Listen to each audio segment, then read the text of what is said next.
গতকালকে রাত্রে একটা ভিডিও দিছিলাম, মাছ মারছিলাম মূলত যে জায়গাতে ওই যে দড়িটা ফাতানো, দেখেন কি পর্যন্ত ছোটো মাছ। আমরা এই জমির পাশে ওই আমরা পুকুরটা, আর তেমন একটা ফারপুর বান্ধা না। মাছ যাগুলোই আছে একটু বৃষ্টি দিলে সব ক্ষেতের মধ্যে উইটা যায়। একটু তাহাইলে ক্যামেরার দিকে দেখাইলে বুঝতে পারবাই।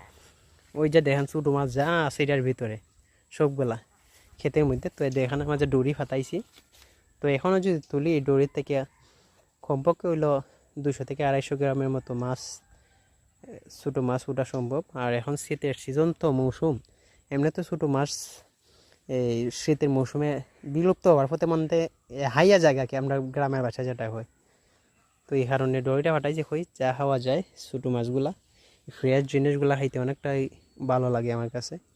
এই যে দড়িটা দেখতে পাচ্ছেন, একটু কাছে যাওয়ার চেষ্টা করি। কি পর্যন্ত মাঠে আটকাইছে এটা দেখলে বুঝতে পারবেন। এই যে দেখেন